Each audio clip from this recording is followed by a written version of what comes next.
Welcome to the Content Amplified podcast, brought to you by Masset. Our goal is to help you get more from your marketing content. Each episode is a 10 to 15 minute interview with industry experts that share amazing insights to help you squeeze as much juice from your content as you possibly can. Here's today's interview. Welcome back to the Content Amplified podcast. Excited to have everyone here today. Today we've got a special guest, John, and we've got a fun subject today that we're going to talk about. John, to kick things off, why don't you introduce yourself for a couple of seconds? Yeah, thanks for having me on, Ben. Name's John Gitlin. I'm a senior content marketing manager at Merge. And really what I do there is I manage the company's blog, case studies, social channels. So all things content, really. And yeah, happy to chat with you today. I love it. Appreciate it. Thanks for taking the time. And John was extra kind. We're doing this late at night, so appreciate it. During the workday, he's super busy, so nice of him to take a few extra minutes for us and kind of share his insights. So the subject of today, and this is something John is passionate about and has brought up that I'm really excited to talk about, are 4 specific ways that you can repurpose your first-party data. And I think this is really good concrete examples. If you spent all the time and effort to collect first-party data, these are ways you can get more out of it. And John has some great suggestions, things I haven't thought of before. There's a handful of these I haven't ever done. So I'm really excited to listen to John and hear these 4 points. So John, take it away. Let's hear it. Yeah. So I want to use a specific example to make this all more tangible. So let's say your company offers an automation software and you decide to run a study on kind of the state of automation. So you figure out, okay, what are companies automating? Like what are the specific processes they're automating? Who's automating them? How is that trending over time? So you have all these great data points to basically leverage.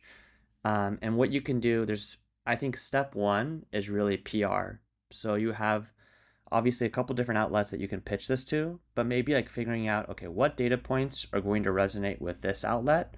So maybe with like, let's say a TechCrunch, a more business focused outlet versus maybe a more like technically or a developer focused outlet, like maybe VentureBeat or something like that. So you can pitch your data to those separate outlets and hopefully get some traction there.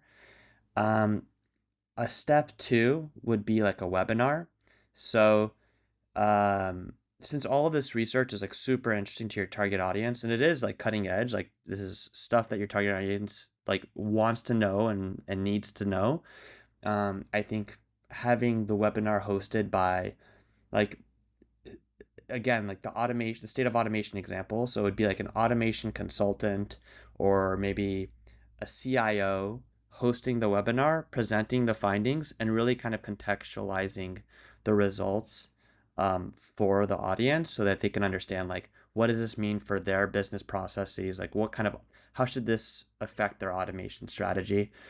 And then step 3 is kind of like the content marketing like 101. So it's SEO. So thinking about like what are the keywords that can do really well with these data points. So like thinking about like automation statistics, automation trends, even thinking about specific departments. So like sales automation stats, HR automation stats. There's just a lot of like keywords that actually have some search volume. If you rank for them, you can get a lot of backlinks over time. So those are also definitely worth pursuing. And then the 4th one was social. So kind of on a steady cadence, maybe once a week, kind of sharing one of them, having like a great visual, like a chart, and maybe using a hashtag. So every time you post on social, there's a hashtag and people can click on that hashtag and kind of see your library of posts that you've made. So that's kind of it at a high level. I don't know if you want to take a double click on any of those specific actions. I love it. And I love the concrete example as well. Something that I want to double click into is you're talking about the blog post, like the 101. What I think isn't as 101-ish when it comes to blog posting and first party data is what you mentioned in backlinks. a lot of people are hungry for backlinks and they search for backlinks in all sorts of places in all sorts of different ways. But what's so cool is when you publish first party data, people will link to you organically. Like the original intent of search engines was if your content is link worthy, we're going to rank it higher. And then all of a sudden people started buying links and doing link circles and exchanges and all this kind of stuff. But first party data is like one of the purest forms of doing SEO in what I would call the right way and the best way. You know, it's expensive and it's hard to collect data sometimes, and I get why people may not do that. But it's like one of the coolest ways. If you have first party data on your site, it will make it stand out above anyone else because it is original content. And it's so cool because people are going to search for automation, state of things, you know, statistics. And those people are going to use your stats on their blog posts and they're going to link back to you. The data providers will always win. And I think that that's super powerful. So I love every one of those different channels you listed. It's not just the content is good on those channels, it's the first party data is gold on those channels. So I absolutely love those different areas and segments. Yeah, and there's actually one quick additional use case that came to mind. So like just like using it on other blog posts, it doesn't have to be like blog posts that target like stat keywords. You know, if you're writing an article around like, you know, just a SaaS integration, maybe just another like keyword that you're targeting. If you, or any other blog post really, it doesn't have to be SEO, but like just adding those stats, like adding those visuals to those posts, like obviously makes them stronger, makes them more persuasive. And so, yeah, so I think it's also just generally speaking, a way to enhance your content. Yeah, exactly.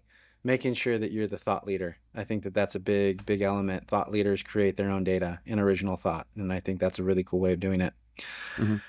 Well, John, this was awesome. This is perfect. Thank you so much for the time. Again, I love this bite-sized information that literally that whole media, pitching to media stuff.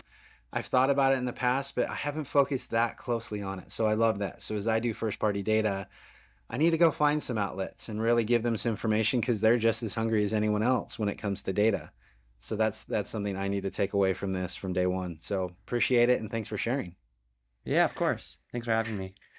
So if anyone wants to find you, connect with you, share their first party data with you, do whatever, how can they find you? How can they connect with you online? Yeah. Happy to connect on LinkedIn. So just John, JONGITLIN. I'm sure I'll be one of the first results.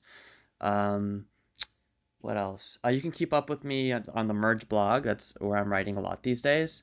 And for context, we offer like product integration. So basically allowing companies to offer integrations to their customers. So if you want to keep up with me and just kind of see what I'm working on, I think the Merge blog is a great way to go. And I'm also active on Twitter as well. So John Gitlin on Twitter. I think you should be able to find me as well. So yeah, those are the main places. Awesome. We'll make sure to connect with John. We'll also link to all of his material on the show notes. So go ahead and look in that to connect with him. And John, thanks for the time today. Appreciate it. Yeah, thanks for having me. Thank you for listening to the Content Amplified podcast. Please subscribe and leave us a review. And for additional ways to get more out of your content, visit our website at getmasset.com.